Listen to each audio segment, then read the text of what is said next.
like to call to order the June 24th, 2015 meeting of the Portland Development Commission.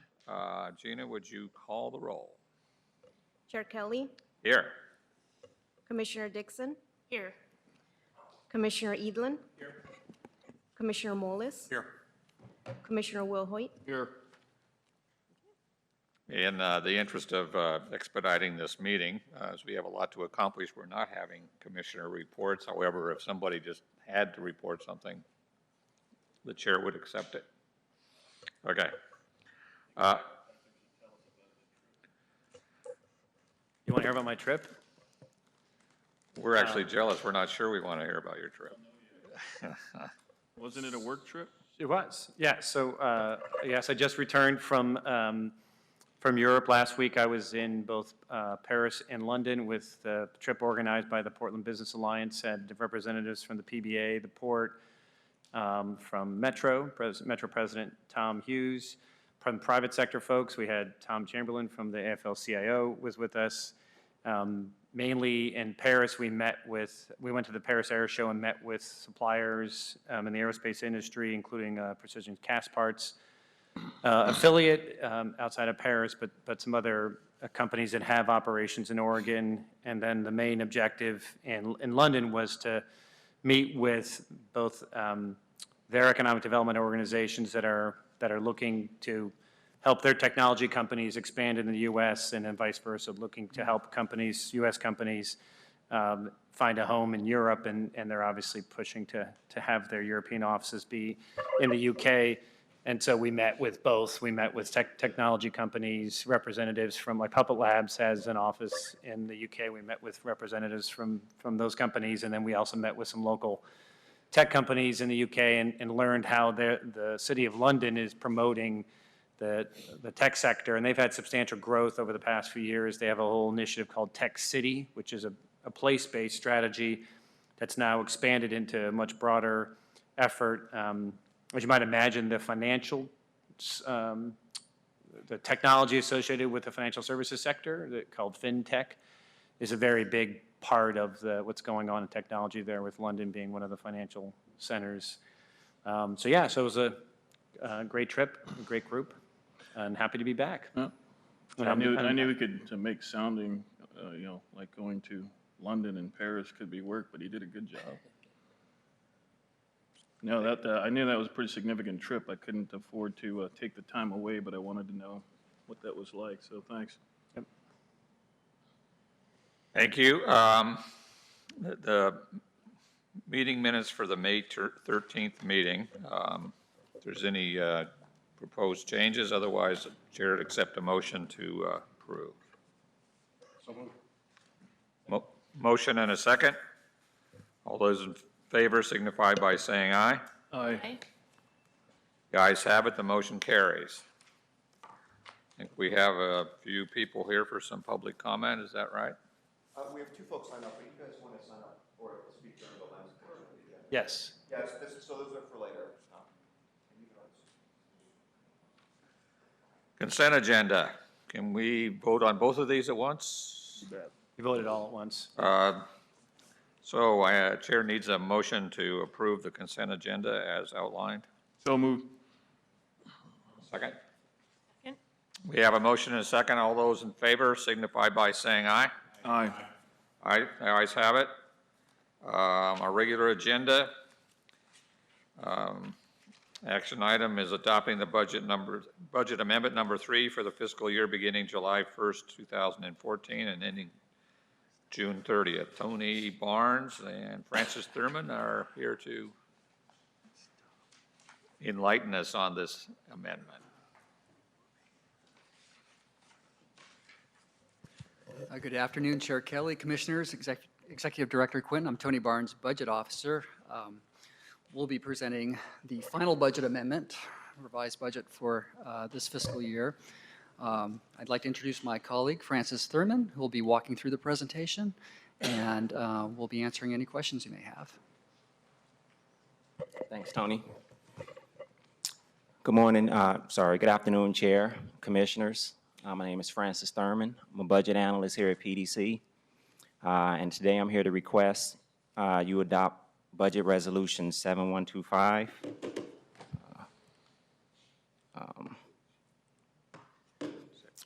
Resolution 7125, adopting budget amendment number 3 for the fiscal year beginning July 1, 2014 and ending June 30, 2015, and making appropriations. According to Oregon budget law, adequate appropriation must be available to accommodate all spending activity within a given spending category and within a given fund in order for said expenditures to be lawful. This resolution would ensure that PDC remains compliant with Oregon budget law. I got a fast finger today. Oops, forgive me here. Little hiccups here. There we go. Okay, so the main cause for this request today is threefold. Mainly, there's an increase in housing expenses in the convention center URA. Housing projects have been advanced from FY16 to FY15, so this is mainly a timing adjustment. The amount of this addition to the revised budget is approximately $700,000, and approximately $600,000 will be adjusted in the FY16 budget for the convention center. The next item is an increase in administrative expenses, mainly in the education URA, and this is to accommodate legal services, which have come to the fore as of late. And the amount of this adjustment to the administration funding category is approximately $300,000. Next, we have a decrease in the property redevelopment budget in the business management fund. And this is basically the removal of $1 million in design contracts related to USPS potential, their potential contracting with PDC as a third party to provide these design review service contracts. So this adjustment, for the most part, offsets the two I just mentioned. And finally, we have a break-even administrative action, which is staff reallocation across our funding categories. And this is mainly salaries which were directly charged to property redevelopment, which we need to bring back to the administrative category. And this slide pretty much just reiterates everything I just said. You can see the table at the bottom. You see there's a net increase with this budget amendment request of $60,000. Most of that is a transfer of property redevelopment or a downsizing of property redevelopment and an increase in housing and administration funding categories.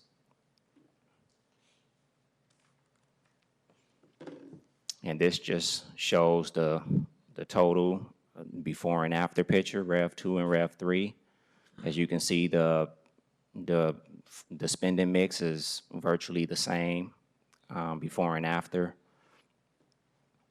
The only difference is, like I said, property redevelopment dropping marginally, and housing and administration increasing marginally. And finally, this table shows the funds which had significant changes. Now I'll just add that multiple funds have been affected. So with this amendment, there have been adjustments to multiple funds, but it's mainly a staffing allocation, mainly due to the staffing allocation. So the adjustment amounts are trivial. So I'll just start clockwise from the top left. The business management fund, that's where we house the post office design review contracts, which were added to the budget in Rev 2, but it's apparent at this point that that's not going to happen, but it's still potentially on the radar, and so that $1 million is in the FY16 budget, so we're taking it out here. Education URA, $110,000. Again, that's the adjustment for the legal services, which have increased in that URA in recent months. The Enterprise Management Fund, so this is housing, this is the headwaters apartments. And that's a downward adjustment, which was slightly offset by a modest increase in the Gateway URA, which is not shown here. Basically, the net effect of housing adjustments is all in the Convention Center URA, which I spoke of earlier, which is shown here, the $770,000. And so that's all I have. Again, I'll ask that you adopt this budget resolution so that our PDC can remain compliant with Oregon budget law. Thank you. Thank you. I think at the beginning you said 7125, and I think it's 7126. I just want to confirm that. Okay. Yeah, stand corrected. Resolution number, yeah. Thank you. Commissioners, any questions? Nope. Appreciate the report and keeping us between the guardrails. Yes. You guys do a nice job, so I take a motion. I move approval. A second? We have a motion and a second. All those in favor signify by saying aye. Aye. Ayes have it. Motion carries. The next one is Resolution 7127 and 7128, adopting the 8th Amendment to the amended and restated Interstate Corridor Urban Renewal Area Plan to add assistance to the public building. Mr. Barnes. Thank you again, Chair Kelly and Commissioners. So the action before you on this item, there are actually two resolutions. First one, adopting the 7127, adopting the 8th Amendment to the amended and restated Interstate Corridor Urban Renewal Area Plan to add assistance to a public building. And 7128, authorizing an intergovernmental agreement with Portland Parks and Recreation for an amount not to exceed $603,000 for the purposes of replacing the roof of the Charles Jordan Community Center. The background on this project originally occurred about a month and a half ago during the 15-16 budget process with City Council, where a number of TIF-eligible projects were identified that could, in effect, free up some general fund resources to fund our inclusive startup request as well as community economic development request in the mayor's proposed budget. So this particular project requires an intergovernmental agreement with the Parks Bureau to fund the project, as well as a plan amendment. The plan amendment's required per ORS 457 and the Interstate Urban Renewal Plan, where any public building that's being funded requires a minor plan amendment to be approved by the PDC Commission as well as City Council. If approved today, there will also be a resolution going before City Council on July 1st for the same action. City Council will be reviewing the intergovernmental agreement today, though, the same intergovernmental agreement for $603,000. So a little project background. This community center was renovated in 1994 and expanded in 2007. Includes a larger gym, fitness room, game room, studios, computer labs. The roof over the gym's been leaking for a number of years. The existing roofing system materials were inadequate based on the design. And the City of Portland contracting policy on this, as noted here, is going to take precedence to the timing of PDC's participation in the project, where the bid process started earlier in the spring, and a contractor's been selected, and therefore we came in a bit midstream on this. The total budget is $603,000, and the IJ authorizes excess funds and unused contingency to be applied to other projects on the project. I want to note that the project manager, construction manager from Parks and Recreation, Dale Cook, is here, could answer any follow-up questions related to the project. Just want a few more background slides here. The location next to University Park. and a few photos that we have of the project, the community center, one shot of the existing roof structure. Doesn't look like that floor's been subjected to leaky water to me. That's a nice floor, come on. And a final slide I have related to this project is estimated costs for the budget.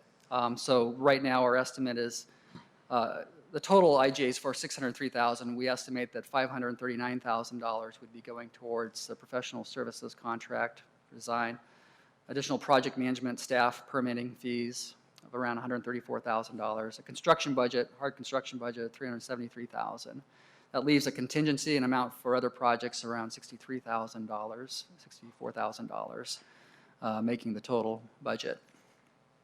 And again, this is in the interstate urban renewal area budget that was approved by City Council. And it also would appear in the budget up for adoption later this afternoon. So I'd be happy to answer any questions related to the project. Questions, commissioners? I have one.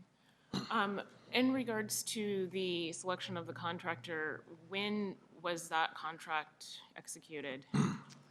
I'm going to ask Dale Cook to provide detail here. It was executed on, the contractor signed it on June 10th. It was bid on February 25th, Okay, so of this year.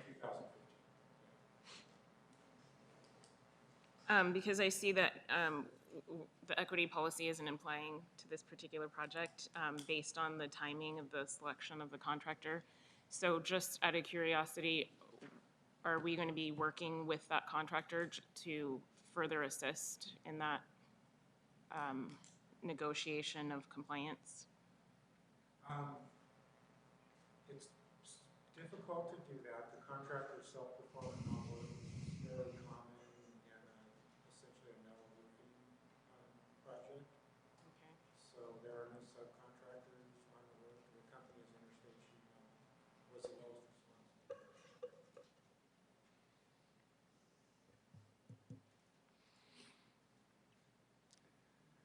Any other questions? You know, I think it is, the process by which this came about, I think, was really beneficial to some of the budget add-ons that we wanted to do that have very positive impacts. And considering the fact that the contract had already been let or was way down the pike at the very least, I'm comfortable that we're not meeting those contracting requirements this time. Because I think the overall benefit is outweighs, the alternatives. And hopefully the budget can also just stay on track, because I also saw that there's opportunity for maybe the budget to go up, but since you've negotiated a contract fairly recently, it seems like maybe we should be able to stay on budget on this project. That's a plan. There could be, I may add, if you follow that budget format there,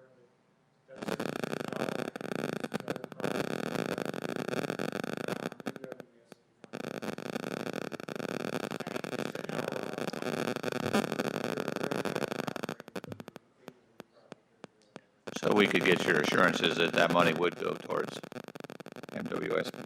Thank you. All right, thanks. And I just had one question regarding the fact that there has to be amendments or an amendment for us to expend the money this way. I'm curious, if you're in the public and you see that, wouldn't you think, well, you can do this all the time? And I know I'm overstating it, but the dollars we're spending require us to make an amendment. How do people receive that, or how will people receive that? If you want to go back to the first slide, I'm just curious. Yeah, for us to spend the money on a public building. And the reason I ask is obviously there are a lot of public buildings. If someone saw this, would they look at PDC and say, well, this can happen all the time, we can come and you can invest in a public building? Is that an option that PDC has? Anything in a URA, if it's going to improve the area? It varies from, ORS 457 requires the identification of a public benefit, and that should be identified in the plan. In the case of the interstate URA plan, it further requires that a specific amendment occur for any public building that goes forward, so. So we'd have to it be, varies. we'd have to go back again and Okay. specifically decide that we're going to amend it for another building, right? Right. Yeah, so this doesn't create a blanket Just every, okay. exception for all public buildings. But, you know, we've done investments in public buildings and other URAs before, so it's not, I mean, some urban renewal areas, it's, you know, it's allowed. Okay, just wanted to clarify. So you have the 134,000 for staff and permits. How much of that is staff time? I don't have a specific answer for that. Dale, do you have a specific breakdown on it, line item? It's about $55,000 for staff time. And what is that being done that the private sector you're contracting with can't do? Attending meetings like this, preparing ordinances for council, RFPs for consultants, managing an on-call process to select consultants, things like that. Plus, we want to make sure we're going to have, my construction manager is planning on spending a lot of time on site to make sure it's installed correctly. Okay, thank In you. the summary, that's what those costs are. Thank you. Any more questions, commissioners? I had one, and I think Commissioner Dixon already answered it. Maybe all I'm doing is phrasing it in a different fashion, but do you have good assurance that we're not, that the 603,000 is going to be plenty for the job? It's That there's not, we're not going to run into unforeseen issues and coming back a month from now saying we need $200,000 more? I'm very confident it's a very solid cost. There are contingencies in that number because the building is an unusual proprietary design building that we had to be very careful on the roofing materials selected so that the structure of the building could support those materials. So there is contingencies. That's the only thing that is a little bit unknown. If there are overages, whose responsibility is it? I assume it's going to be parks. And if there's savings, is it returned back to PDC? My maybe Commissioners, this IGA places funding a total of $603,000, and as it relates to the general fund change or exchange for dollars for projects, we agreed that we're going to transfer this 603. If it comes in less, if it's $520,000, that'd be added to the budget for other projects. And if it comes in over 603, that would not be part of this agreement. So we we traded these. other projects in the same building? Would it be? that's a possibility. When the building was remodeled, I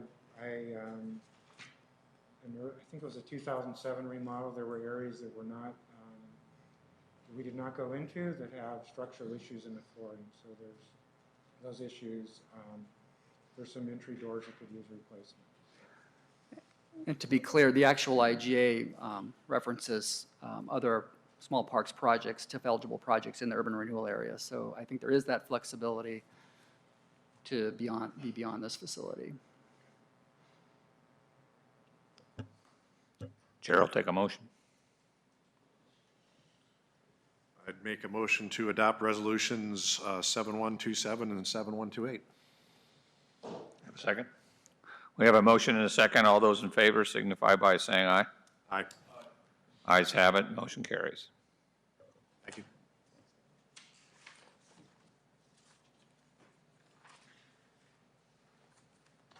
Tony, you get to just stay up here.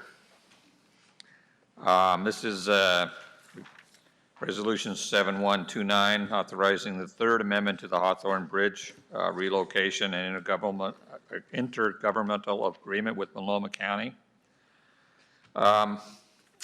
We have an amendment that I believe we need to vote on first to the resolution. For the presentation, we could do that afterwards. You can amend it after Tony's. Okay, all right. Do your presentation. Okay. Thanks, Chair Kelly. So Resolution 7129 is authorizing the Third Amendment to the Hawthorne Bridge relocation intergovernmental agreement with Multnomah County, and authorizing the second amendment to the Health Department building intergovernmental agreement with Multnomah County. So PDC, some history on this, PDC currently has 2 active intergovernmental agreements with Multnomah County that were entered in over the last 8 years as a result of PDC amendments to the downtown waterfront and river district URAs and programming of resources to facilitate capital investments in the central city. Today's requested action amends these IGAs that reallocates the financial commitments between the projects and the URAs, as well as altering the timing of payments for the, amending the timing of payments for the county building. So the first action is a third amendment to the Hawthorne Bridge relocation, as mentioned. The second, or part of the same action, is the second amendment to the Health Department building. So a little bit more background. In November 2007, the PDC board approves a $9 million payment to the county for relocation of the Hawthorne Bridge ramp for construction of the new courthouse. March 2008, PDC dispersed $8.8 million of this to Multnomah County and $176,400 to the Regional Arts and Culture Council for the Percent for Art contribution. And then in April 2015, coming to the present date, the county selected the courthouse site, which is outside the downtown waterfront boundary. It's on the south end of the Hawthorne Bridge. So a little background on that location. This is the preferred site by Multnomah County. It was voted on April 16th. Central location, it's county-owned land. It's about 15 floors. It's a $250 million project, and it's estimated to be completed by 2020. And you can see the location there, right outside the downtown waterfront district. A couple of renderings of the project looking west and from, I think, the northwest, or looking northeast, the proposed project.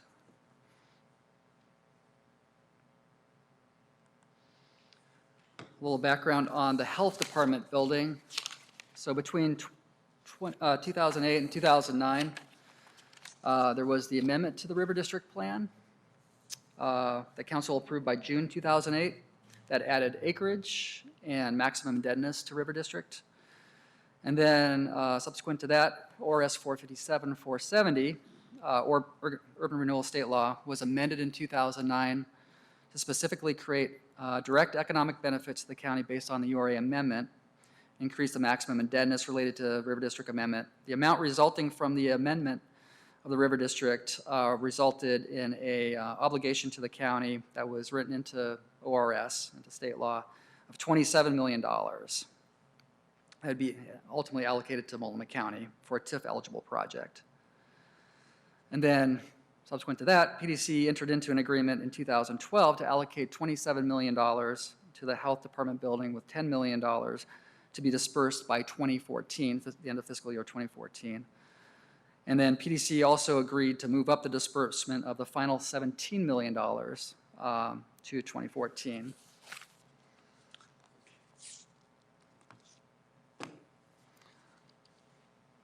So that was, the $27 million was allocated to the Health Department building. A little background on this project. It's on block U2 next to Bud Clark Commons. The estimate size is 120,000, 150,000 square feet, an increase from the original 96,000 estimate. An increase in base height of about 105 feet with a 45-foot bonus. And the design would relocate about 350 medical administrative professionals to Old Town. And a quick rendering of the site looking north, as well as proposed with, if it reaches the 150-foot max, what that would look as far as the adjacent FAR limits.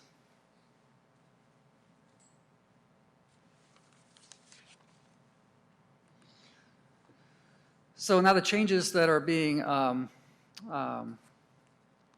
in the requested action terminates the IGA for the proposed Hawthorne Bridge. It returns unexpected funds with accrued interest to PDC, to the Downtown Waterfront URA Fund, It's $9.3 million within 20 days of execution. And then separately, the percent for art that was already paid to the Regional Arts and Culture Council, that would be credited in the downtown waterfront URA. So those funds are held by IRAC, and we would be requesting that those funds are applied to a future qualifying project in downtown waterfront, since this is no longer a qualifying project. The changes to the health department extends the date of disbursement of the $16.9 million from June 30th, 2015 to December 30th, 2016, so an extra year and a half, adds $9.5 million to the agreement payable to the county no later than December 30th, 2018.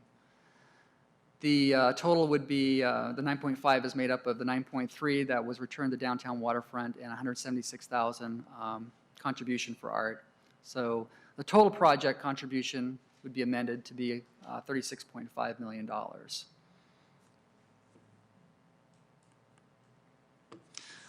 Quick summary of public benefits of this project. PDC will recognize returned resources in downtown waterfront, which is an expired URA. Extra $9.3 million would be added to the budget. It does keep the Old Town Chinatown action plan commitment in whole with the $57 million commitment total. It's just a change of funding between the two geographies. It activates the vacant site in Old Town Chinatown and adds 350 professionals to the Old Town Chinatown neighborhood. And it consolidates the health building operations into a single, more efficient building that's under design. I have representatives from Multnomah County here with us today. John Talaska as well as Ken Elliott, I believe, are in the audience and can provide some additional background on the project or the proposed agreement, and I'd be happy to answer any follow-up questions. Do we have any questions first, and then we can have the county representatives up?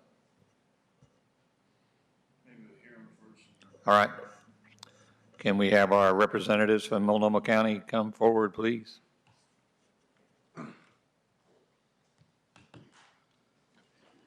Welcome. Thank you.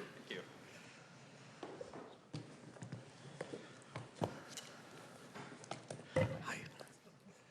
Good afternoon, Chair Kelly and Commissioners. My name is Ken Elliott. I'm an Assistant County Attorney and have been working on the Health Department Headquarters project since shortly after my arrival at Multnomah County in early 2012.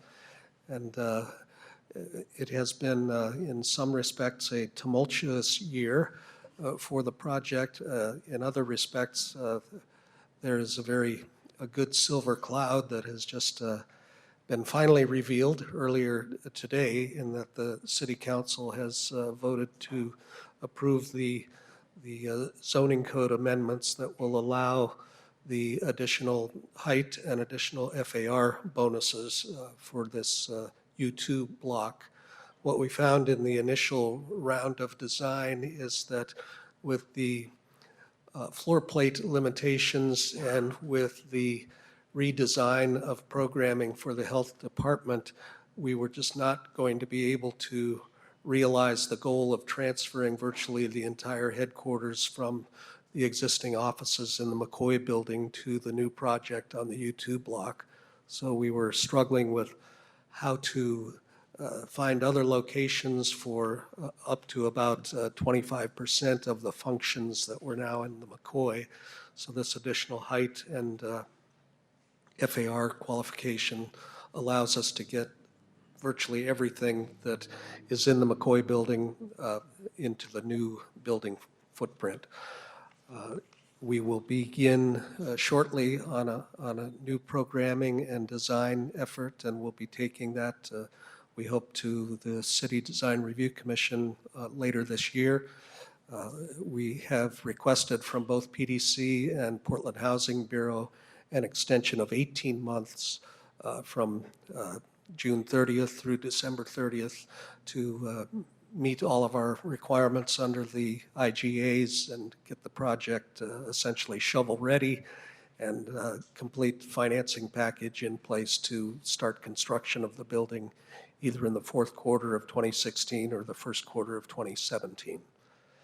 And this, on a parallel track, I've also been working on the courthouse project, and we struggled to come up with a way to use the originally allocated $9 million from the Hawthorne Bridge IGA in the courthouse in a way that made good sense for both construction cost and for building design, and concluded recently that it just wouldn't work out. And so we were elated and very happy that the PDC was able to find a use for the $9 million in the downtown waterfront district, and that we can make this transition of funding between the two districts.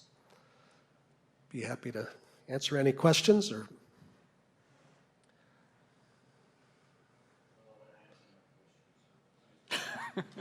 We're happy to be a partner with the county, and PDC recognizes because of urban renewal and tax increment financing, we're sharing resources, and this is a good way to do it. So wish you the best of luck with the building.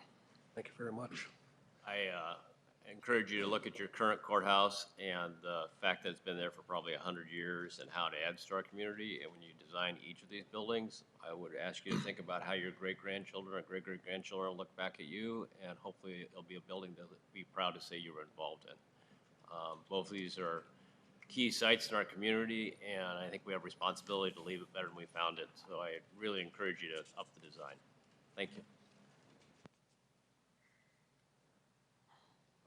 Good luck, both good projects in good locations, so. No other questions? Nope. Okay, so we can vote on these resolutions. And the first one, we need to vote on the amendment, is that right? So the amendment language is basically requiring that the project comply with PDC's equity policy, which I understand the county has agreed to. Is that right? I'm not sure we've seen was there a new paragraph in the resolution, or we've been? It just states that.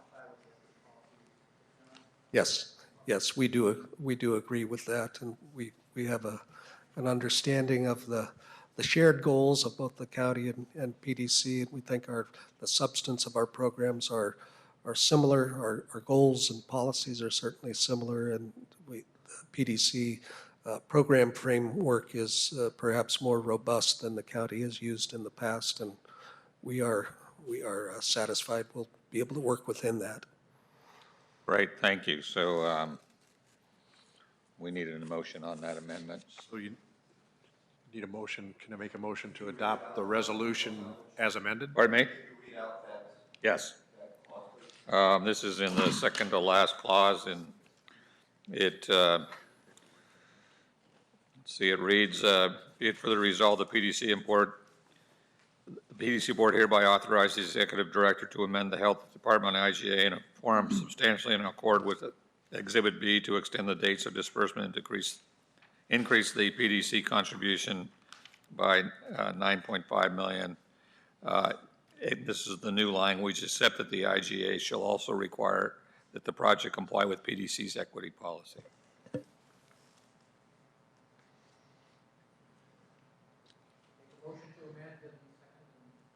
Yeah. We have a motion to amend, a second? Second. And a second. All those in favor signify by saying aye. Aye. So then we have a motion on the as amended resolution. We have a motion and a second. All those in favor signify by saying aye.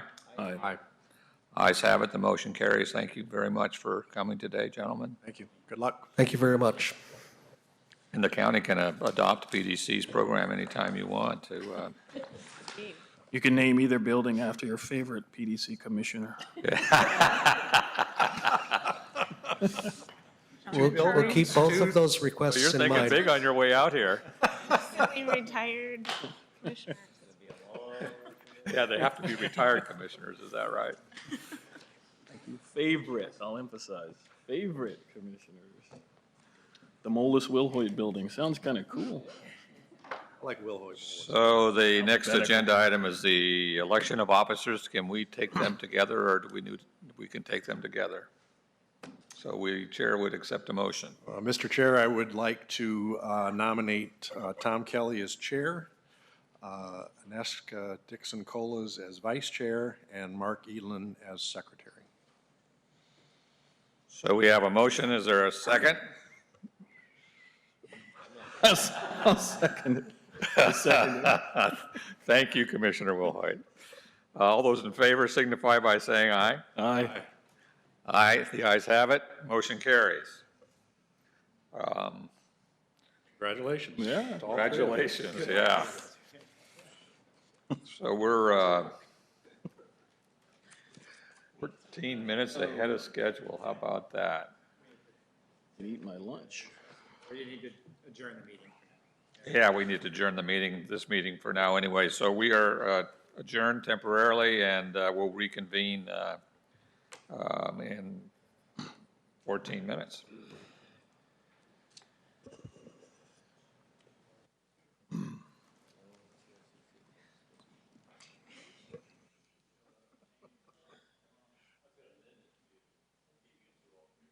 I know, that's what I was thinking. I would just ruled it out of order. How you doing, Mark? Yeah, Senate introduced a transportation package bill yesterday, Oh, nice. which the House hates. Yeah. So now they're gonna introduce theirs and rub them to each other. Exactly, so we'll go to conference committee and we'll see, like,